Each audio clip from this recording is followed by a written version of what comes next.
Welcome, आभार, अभिनंदन। कैसे हैं आप सब? आशा करती हूँ सब लोग अच्छे होंगे, खुश होंगे, बिंदास होंगे। फ्रेंड्स, आज हम बात करने वाले हैं सावन माह के बारे में, जो कि स्टार्ट होने वाला है 22 जुलाई 2024 को और इसका एंडिंग होगा 19 अगस्त 2024 को।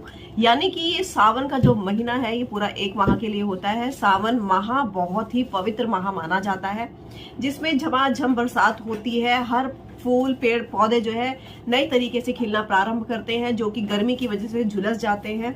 उसी तरीके से इंसानों का मन भी बहुत खुश होता है। महादेव की उपासना होती है, महादेव को जल चढ़ाया जाता है और पूरे सावन भर महादेव के अलग अलग तरीके के अनुष्ठान, उनका रुद्र अभिषेक, उनका अभिषेक और बहुत कई तरीके की पूजा अर्चना और पाठ करा जाता है। महादेव को समर्पित होता है सावन का माह। अब यहाँ बात करने वाले हैं कि सावन के माह में जो सोमवार का दिन होता है उसकी बहुत ही ज्यादा महत्ता होती है। यानी कि सोमवार का व्रत धारण करते हैं लोग बाग, और इसी के दौरान जैसे कि हर माह में एक मासिक शिवरात्रि होती है, तो उसी तरीके से सावन के दौरान पड़ने वाली जो शिवरात्रि होती है उसका महत्व बहुत ही ज्यादा माना गया है। और वैसे भी फ्रेंड्स, हम सभी जानते हैं कि महादेव यानी कि जो एकमात्र एक जल के लोटे से प्रसन्न हो जाते हैं, अपने भक्तों पर अपनी कृपा बरसाते हैं। इसी तरीके से श्री शिव भोले बाबा के लिए पूर्ण माह जो है समर्पित होता है। और इस पूरे सावन के माह में हर एक व्यक्ति भगवान महादेव को प्रसन्न करने की चेष्टा करता है। अपने जितनी भी उनकी सामर्थ्य होती है उस तरीके से जो है शिव भोले बाबा का जो है अभिषेक करते हैं। जिस तरीके से भी उनका मन होता है, जैसे कि कोई दूध से कर सकता है तो वो दूध से करता है, कोई जल से करता है तो कोई जल से कर सकता है, कोई जूस चढ़ा सकता है, कोई रस चढ़ा सकता है। जिसकी जैसी सामर्थ्य होती है उसके अनुसार जो है वो शिव भोले बाबा का अभिषेक करते हैं, जिससे कि वो अपनी लाइफ में एक्चुअल में क्या होता है कि जो भी तरह तरह की चीजों से अभिषेक करते हैं, हर एक इंसान बस इतना चाहता है कि महादेव किसी भी तरीके से अपनी कृपा हम पर बरसा दे और हमसे प्रसन्न हो जाए। तो फ्रेंड्स, स्टार्ट करते हैं कि जिस दिन यानी 22 जुलाई यानी कि जिस दिन से सावन माह स्टार्ट हो रहा है उसी दिन से जो है सावन माह का कृष्ण पक्ष की प्रतिपदा से ये सावन माह स्टार्ट होता है और ये पूरा पूर्णिमा तिथि तक चलता है। और सावन का जो समापन होगा वो होगा 19 अगस्त यानी कि 19 अगस्त को 2024 को सावन माह समाप्त हो जाएगा। अब यहाँ मैं बात करने वाली हूँ कि किस चीज को प्राप्त करने के लिए महादेव बाबा को आप क्या अर्पित करें, किससे उनका अभिषेक करें, किस तरीके से आप उनकी उपासना करें। देखिए फ्रेंड्स, महादेव को प्रसन्न करने के लिए बहुत ज्यादा जद्दोजहद नहीं करनी पड़ती है। किसी भी भक्त के लिए महादेव बहुत आसानी से प्रसन्न हो जाते हैं। मात्र एक जल का लोटा अगर आप उनको अर्पित करते हैं तो उससे भी महादेव जो है प्रसन्न होते हैं। ये तो हम सभी जानते हैं। बेल पत्र, बेल, आक का पेड़ और आक के फूल और साथ में भांग पत्र, ये सब जो है शिव भोले बाबा को अर्पित करे जाते हैं। लेकिन अगर आपकी लाइफ में पर्टिकुलर कोई इच्छा है या पर्टिकुलर कोई प्रॉब्लम है, उसका सॉल्यूशन पाने के लिए, उससे निजात पाने के लिए या कोई इच्छा को मैनिफेस्ट करने के लिए पर्टिकुलर आप ऐसा क्या अर्पित करें महादेव जी पर, जिससे कि वो आपकी मनोकामना पूरी हो जाए। जो पूरा माह होता है ये हरियाली का माह होता है, क्योंकि बरसात बहुत जबरदस्त बरस रही होती है, तो सारे नए पेड़ों पे नए पौधे, नए पत्ते निकले होते हैं, नए फूल खिलते हैं, बहुत सारी चीजें बहुत सुंदर सुंदर लगने लगती हैं। ऐसा लगता है जब बरसात होती है तो सारा संसार, जैसे कि सारा शहर जो है नहा लिया हो और खूबसूरत खिलने लगता है। हर पेड़ पौधे पे चमक होने लगती है, धूल डस्ट सब झड़ जाती है। जो चीज बहुत टाइम से गंदी, पूरी गर्मी की वजह से, वो बरसात होने से पूरी तरीके से खिल जाते हैं। वो सारे पेड़ पौधे जो मुरझा जाते हैं। इस बड़े आपको क्या करना है, क्या इसमें सेवन आपको नहीं करना है और क्या सेवन आपको करना है। ओके, तो पहली चीज तो फ्रेंड्स ये है कि सावन के माह में जो है हमको जो है नॉन वेज, अल्कोहल, इन चीजों का त्याग करना चाहिए। जो चीजें हमारे और इस समय के टाइम में कुछ ऐसी सब्जियां भी होती हैं जिनको हमें निश्चित तौर पे छोड़ देना चाहिए, जैसे बैंगन हो गया, आपका गोभी हो गया। इन कुछ छोटी छोटी सी चीजों को, प्याज, लहसुन, इसको भी हमें त्याग कर देना चाहिए सावन माह के लिए, क्योंकि जितनी पवित्रता आप बना के रखोगे उतना आपके लिए अच्छा होगा। भी आप शिव भोले बाबा को चावल अर्पित करें तो उन चावलों को थोड़ा सा पहले गीला कर लेते हैं कि उन विशेष 2 मंत्रों का, जिनको आपको पूरे सावन भर करना निश्चित तौर पे अनिवार्य है, जिसको करने से महादेव जी प्रसन्न होते हैं। हम सभी जानते हैं, एक तो इनका मंत्र है जो बहुत ही आसान और सुंदर है, ओम नमः शिवाय। उसके साथ में आप दूसरे मंत्र का जाप निश्चित तौर पे करें, ओम दुम दुर्गाय नमः। ओम दुम दुर्गाय नमः मंत्र का भी आप जाप कर सकते हैं। इन दोनों मंत्र का जाप आप, मैं ये नहीं कह रही हूँ कि आप बैठ करके माला लेकर के आप जाप करें। आप इसको जब भी आपको समय में मिले, पूरे सावन भर में आप कभी भी इसको चैंट कर ले अपने मन के अंदर। अपने मन के अंदर कर ले, या फिर बैठकर भी अगर आप कहीं पे भी 15 मिनट या 10 मिनट भी अगर आप कर सकते हैं तो ये बहुत ही अच्छी बात है। अब बात कर लेते हैं कि कैसे शिव जी की उपासना करें। अगर आपके घर के आसपास कोई भी शिव मंदिर नहीं है या शिवलिंग की प्रतिमा नहीं है तो आपको क्या करना है कि आपके घर में मिट्टी तो होगी, अगर नहीं है तो आप ले आए, कोई गमला होगा तो उसमें भी आप जो है शिवलिंग आप बना सकते हैं। सिंपल किसी भी एक गमले में जो मिट्टी है उसमें आप इस तरीके से आकार दें मिट्टी का जैसे कि वो शिवलिंग हो, और रेगुलर आप उसी की ही उपासना करें, यानी कि पूजा पाठ करें। जब वो पूजा करते करते ढल जाए या गिर जाए तो उसके बाद फिर से उसको बना लें, और उस तरीके से उनको रेगुलर आप जो है पूजा की उपासना करके उनको सींच सकते हैं।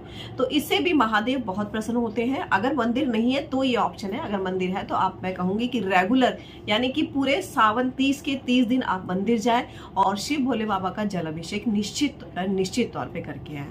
ठीक है फ्रेंड्स, इससे आपका चंद्रमा भी एनहांस होता है, साथ में आपका मन किसी भी कार्य में नहीं लगता है तो वो भी लगने लगता है। आपका मन में अगर एंजाइटी है या परेशानी है, डिप्रेशन का शिकार हो रहे हो, तो उन सब चीजों से भी आपको निजात मिलती है। अब बात कर लेते हैं कि सावन के माह में वो विशेष चीजें क्या हम अर्पित करें, या किस चीज को अर्पित करने से हमें किस चीज का लाभ मिलता है।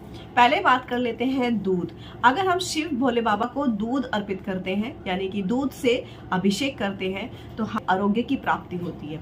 जो भी रोग, कुंठा या शारीरिक कष्ट आपके जीवन में लगा हुआ है तो वो आपका 101% दूर होता है। अब बात कर लेते हैं दही। अगर आप दही से शिव भोले बाबा का अभिषेक करते हैं तो इसमें जो है आपको उल्लास की प्राप्ति होती है, जीवन में खुशी और हंसी संपदा की प्राप्ति होती है। शहद, अगर आप शिव भोले बाबा का सावन माह में शहद से अभिषेक करते हैं तो इससे आपको सौंदर्य और लोकप्रियता प्राप्त होती है। अब बात कर लेते हैं घी के बारे में। अगर आप घी से शिव भोले बाबा का अभिषेक करते हैं तो इससे आपको तेज की प्राप्ति होती है। अगर आप शक्कर से अभिषेक करते हैं तो इससे आपको समृद्धि ऐश्वर्य की पूर्ति होती है। इत्र से अगर आप अभिषेक करते हैं तो इससे आपके घर में आपके धर्म की प्राप्ति होती है और आपका लोगों के बीच में सहसम्मान जागता है। आपके पार्टनर के साथ आपकी बहुत अच्छी बनने लगती है। अगर शादीशुदा या किसी भी रिलेशनशिप में कोई प्रॉब्लम चल रही है तो आप इस सावन के दौरान शिव भोले बाबा का इत्र के साथ अभिषेक करेंगे तो इससे आपके रिश्तों में मधुरता आएगी। अगर आप किसी भी सुगंधित तेल से शिव भोले बाबा का अभिषेक करते हैं तो इससे जो है आपको धन, धान्य और भौतिक सुखों की प्राप्ति होती है। अगर केसर से अभिषेक करते हैं तो इससे आपका वैवाहिक जीवन सुंदर और सुखमय होता है। अगर आप चंदन से शिव भोले बाबा का अभिषेक करते हैं तो इससे आपको मान सम्मान की प्राप्ति होती है। भांग से बुराइयां और बुराई से मुक्ति मिलती है। अगर आपकी लाइफ में या आपको किसी भी चीज की कोई बुराई या कोई गलत चीज आपको लगी हुई है, उस आदत को आप छोड़ना चाहते हैं तो आप जो है शिव भोले बाबा पर सावन के दौरान भांग से उनका अभिषेक करें। आंवला और दुर्वा, क्या आप जानते हैं, कई लोगों को तो ये नहीं पता होगा कि दुर्वा भी जो है शिव भोले बाबा को अर्पित किया जाता है। अगर आप आंवला और दुर्वा अगर आप शिव भोले बाबा को अर्पित करते हैं, उनसे उनका अभिषेक करते हैं तो आपको दीर्घ आयु की प्राप्ति होती है। दीर्घ आयु से बात याद आती है फ्रेंड्स, अगर किसी को भी शारीरिक कष्ट है, आपको लगता है, तो उस इंसान की आयु को बढ़ाने के लिए आपको जो है सावन के दौरान आंवले से और दुर्वा से शिव भोले बाबा का अभिषेक करना चाहिए। अगर आप आंवले के रस से भी अगर आप उनका अभिषेक करते हैं तो उससे भी दीर्घ आयु का आशीर्वाद हमें प्राप्त होता है। गन्ने का रस से अगर आप शिव भोले बाबा की उपासना करते हैं, उनका अभिषेक करते हैं तो इससे हमारे जीवन में सुख, सौभाग्य और आर्थिक संपन्नता आती है। और चावल से सुख की प्राप्ति होती है। चावल भी अर्पित करे जाते हैं शिव भोले बाबा को, लेकिन ध्यान रहे कभी भी शिव भोले बाबा को सूखे चावल अर्पित नहीं करे जाते हैं। जब भी आप शिव भोले बाबा को चावल अर्पित करें तो उन चावलों को थोड़ा सा पहले गीला कर लें।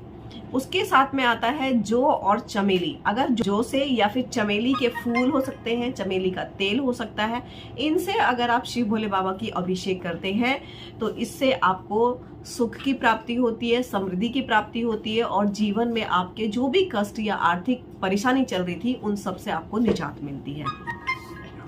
अगर आपको संतान की प्राप्ति का सुख नहीं मिल पा रहा है, अगर आप संतान प्राप्त करना चाहते हैं तो सावन के दौरान आपको जो है शिव भोले बाबा का गेहूं और धतूरे से अगर आप अभिषेक करते हैं तो इससे आपको संतान सुख की प्राप्ति होती है। अगर आप तिल के तेल से शिव भोले बाबा का अभिषेक करते हैं तो इससे आपके रोग को नाश होता है, जो भी काया कष्ट है वो सबका सब दूर हो जाता है। बेल पत्र अर्पित करे जाते हैं तो इससे हमारे जीवन में आने वाले कष्ट जो है सारे के सारे समाप्त हो जाते हैं और हमारे जीवन में सुख, सौभाग्य और समृद्धि की प्राप्ति होती है। अगर आप जूही के फूल से शिव भोले बाबा का अभिषेक करते हैं तो आपको कारोबार में और धन धान्य में बढ़ोतरी मिलती है। तो जितने भी मैं कवर कर पाई मैंने उतने सारे की सारी चीजें कवर करी हैं, जिससे कि आप शिव भोले बाबा का सावन माह में अभिषेक कर सके।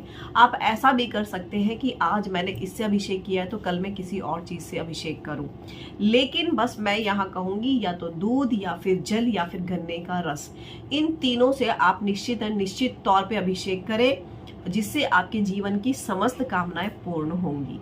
ठीक, तो फ्रेंड्स ये थे कि शिव भोले बाबा को किस चीज से अभिषेक करें जिससे कि वो प्रसन्न हो सके और हमें सुख, सौभाग्य, समृद्धि से परिपूर्ण आशीर्वाद दे सके। तो ये थे फ्रेंड्स, इस तरीके से अगर आप सावन माह में अभिषेक करते हैं तो निश्चित ही आपके जीवन की जो भी समस्या चली आ रही है उसके आप निजात पाते हैं। तो आज के लिए इतना ही फ्रेंड्स, मैं मिलूंगी नेक्स्ट वीडियो में, जिसमें आपको मिलेंगे सावन माह के दौरान आप कौन कौन से उपाय करें, कौन कौन से रिचुअल करें, किस कार्य को सिद्ध करने के लिए, किस कार्य को बनाने के लिए आपको कौन सा उपाय करना है जिससे महादेव प्रसन्न होंगे और आपके पर्टिकुलर उस काम में मदद करेंगे। Till then, bye bye and take care. Do take care of yourself. Thank you, bye bye.